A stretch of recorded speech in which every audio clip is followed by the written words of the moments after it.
Japan से लगभग 100 kilometre दूर पैसिफिक ओशन में 5 से 10 लाख स्क्वायर किलोमीटर का एक ऐसा एरिया है जहां से बहरी जहाज और इवन हवाई जहाज भी गुजरने से कतराते हैं। इस एरिया को the devil sea, devil's triangle या फिर ड्रैगन ट्रायंगल भी कहा जाता है। इस ट्रायंगल की एक खास बात ये भी है कि ये बरमुदा ट्रायंगल के बिल्कुल ऑपोजिट है और ये दोनों ट्रायंगल्स ऐसी पोजीशन पर हैं कि हमारी जमीन की 25th पैरेलल लाइन इन दोनों को एक ही जगह से कट करती है। इस एरिया के बारे में बहुत से वाकयात मशहूर हैं कि यहाँ पर बहुत सी शिप्स और हवाई जहाज हमेशा के लिए गुम हो गए और उनका कोई सुराग नहीं मिला। इसी वजह से 1950s में जापानीज गवर्नमेंट ने इस सारे एरिया को शिपिंग के लिए इंटेंस डेंजर जोन भी डिक्लेयर किया। वैसे तो जापानीज कल्चर में इस एरिया के बारे में हजारों साल पुरानी कहानियां भी हैं, जिनमें ये बताया गया है कि यहाँ समंदर के नीचे कोई ड्रैगन जैसा जानवर रहता है और इसीलिए ये ड्रैगन्स ट्रायंगल के नाम से भी मशहूर हुआ। 20th सेंचुरी में ये एरिया तब लाइमलाइट में आया जब अगस्त 1945 में जापानीज एयरफोर्स का एक जहाज टोक्यो के साउथ में फिलीपीन सी से गुजर रहा था कि अचानक उसने कंट्रोल टावर को एक अजीब सा मैसेज भेजा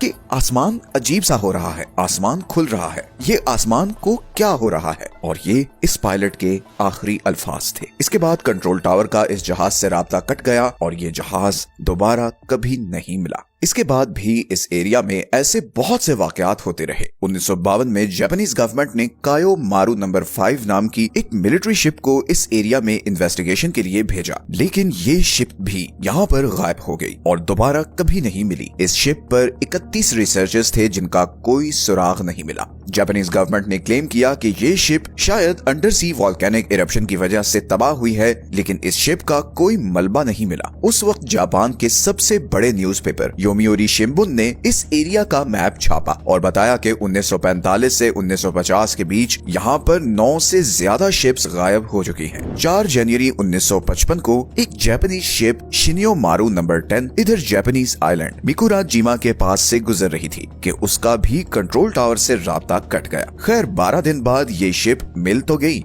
लेकिन इस शिप पर सवार लोगों को कोई आइडिया नहीं था कि वो इतने दिन रेडार से गायब रहे हैं। और कुछ आर्टिकल्स में ये भी छपा कि इस शिप पर मौजूद कुछ लोगों ने कुछ अजीब सी स्टेटमेंट्स भी दी जो कभी वेरीफाई नहीं हो सकी। बट ये एरिया अब पॉपुलर कल्चर का हिस्सा बनने लगा। 1970s में न्यूयॉर्क टाइम्स ने इस एरिया को द डेविल सी का नाम दिया। फिर इस एरिया पर बहुत सी मूवीज भी बनी जैसे गॉडजिला और रेगो वगैरह। फिर 1999 में एक अमेरिकन पैरानॉर्मल राइटर चार्ल्स बर्लेट्स ने इस डेविल सी पर एक किताब लिखी और उसका नाम रखा द ड्रैगन्स ट्रायंगल। इस किताब में बहुत से समुद्री जहाजों का जिक्र था जो इस ड्रैगन ट्रायंगल में आकर गायब हो गए थे। इसके बाद बरम्यूदा ट्रायंगल की तरह ये ड्रैगन ट्रायंगल भी वेस्ट में पॉपुलर कल्चर का हिस्सा बन गया। लेकिन अब यहीं पर एंट्री होती है एक और अमेरिकन राइटर लैरी कुश की। लैरी ने एक बुक पब्लिश की बरम्यूदा ट्रायंगल मिस्ट्री सॉल्व्ड और उसमें इन सारी मिथ्स को डिसमिस किया जो बरम्यूदा ट्रायंगल के बारे में मशहूर थी। लैरी ने बताया कि बरमूदा ट्रायंगल हकीकत में कुछ नहीं है और ये सिर्फ एक आम सी जगह है और यहाँ पर उतनी ही शिप्स लापता हुई हैं जितनी दुनिया के किसी भी और समुद्र में लापता होती हैं। इसी किताब में उन्होंने इस डेविल सी या ड्रैगन्स ट्रायंगल का भी जिक्र किया और चार्ल्स बर्लेट्स के बहुत से क्लेम्स को चैलेंज किया। लैरी ने जापानीज गवर्नमेंट ऑफिशियल्स को खत लिखे ये जानने के लिए कि क्या वाकई जापानीज गवर्नमेंट ने कोई ऐसा एरिया डेजिग्नेट किया हुआ है जहाँ से शिप्स को नहीं गुजरने दिया जाता। साथ ही में इन्होंने ये भी जानना चाहा कि जिन शिप्स का जिक्र चार्ल्स बर्लेट्स ने अपनी किताब में किया था उनकी हकीकत क्या है। जब जापानीज गवर्नमेंट का जवाब आया तो वो चार्ल्स बर्लेट्स की बातों के बिल्कुल ऑपोजिट था। जापानीज गवर्नमेंट ने साफ इनकार कर दिया कि ना तो कोई डेविल सी है, ना कोई ड्रैगन ट्रायंगल है और ना ही इसकी कोई लिमिटेशन है। लैरी ने पूछा कि फिर आपने इस एरिया को डेंजर जोन क्यों कहा हुआ है और जहाजों को इधर गुजरने से क्यों मना किया हुआ है। तो इसके जवाब में जापानीज गवर्नमेंट ने जो डेंजर जोन शेयर किया वो सिर्फ 10 मील का एक एरिया था जो इस जापानीज आइलैंड के पास था और इसकी भी डेंजर जोन की वजह ये थी कि यहाँ पर कुछ अंडर वाटर वॉल्केनोज थे और कुछ जगहों पर पानी के नीचे नुकीले पत्थर थे जिससे टकराने की वजह से शिप्स डूब जाती थी। इसी तरह वो जो 9 समुद्री जहाज यहाँ पर गुम हुए थे उस पर जापानीज गवर्नमेंट ने कहा कि वो सब कोई बड़े समुद्री जहाज नहीं बल्कि छोटी मोटी शिप्स थी और जिन डेट्स पर ये शिप्स लापता हुई थी तब यहाँ पर जबरदस्त तूफान आया हुआ था। जबकि चार्ल्स बर्लेट्स ने अपनी किताब में लिखा था कि ये शिप्स जब लापता हुई तो समुद्र बिल्कुल पुरसुकून था और कोई तूफान नहीं था। तो चार्ल्स बर्लिट्ज के दावों और जापानीज गवर्नमेंट के जवाब में बहुत फर्क था और ऐसा महसूस होता था कि जैसे बर्म्यूदा ट्रायंगल की तरह ये ड्रैगन ट्रायंगल भी फैक्ट से ज्यादा फिक्शन है। लेकिन इसी ड्रैगन ट्रायंगल में एक ऐसा राज भी छुपा हुआ है जिसको साइंस भी नहीं झुठला सकती, और ये राज है जापान से 550 किलोमीटर दूर योनागुनी आइलैंड के पास डूबा हुआ एक तारीखी शहर जिसे one of the greatest discoveries in the history of under water archaeology कहा जाता है। 1987 में कुछ डाइवर्स यहाँ पर स्विमिंग कर रहे थे कि उन्होंने 60 फीट नीचे समुद्र में एक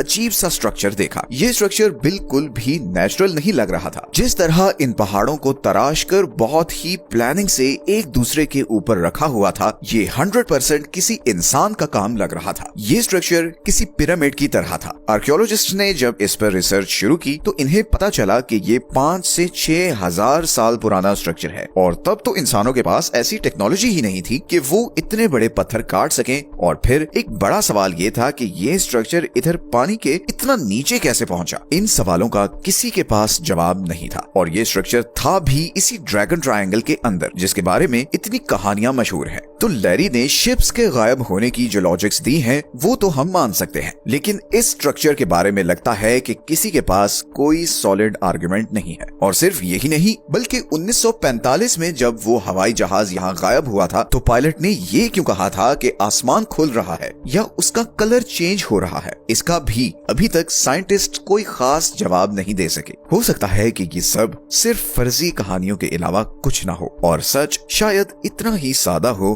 जैसे लैरी ने अपनी बुक में लिखा है। और शायद ये भी हो सकता है कि वाकई यहाँ पर कुछ हो जिसे जापानीज गवर्नमेंट कवर अप करना चाहती हो, लेकिन ऑफिशियली कोई गवर्नमेंट या साइंटिफिक ऑर्गेनाइजेशन डेविल सी के एरिया को as a danger zone recognise नहीं करती। और जब हमने एआई से भी पूछा तो उसने भी ये कहा कि ये सिर्फ एक मिथ है, और यहाँ जो एक्सीडेंट्स होते भी हैं उनकी एक बड़ी वजह यहाँ का एक्सट्रीम वेदर और इलेक्ट्रोमैग्नेटिक डिस्टर्बेंसेस है। असल में ये एरिया हमारी जमीन के 12 वाइल्ड वोर्टेक्स में से एक है। वाइल्ड वोर्टेक्स हमारी जमीन के ऐसे पैरानॉर्मल रीजन हैं जहाँ पर इलेक्ट्रोमैग्नेटिक फील्ड्स की वजह से एबनॉर्मेलिटीज होती हैं। बर्म्यूदा ट्रायंगल भी 12 वाइल्ड वोर्टेक्स में से एक है। सितंबर 2024 में एक बुक भी पब्लिश हुई थी जिसका नाम है wild vortices unravelling the planet's dangerous energy zones. इस बुक में बहुत डिटेल से हमारी जमीन के इन 12 जगहों को डिस्कस किया गया है जिनमें इलेक्ट्रोमैग्नेटिक फील्ड्स की वजह से एबनॉर्मल वाकयात होते हैं, चाहे वो नाज़का लाइंस हो,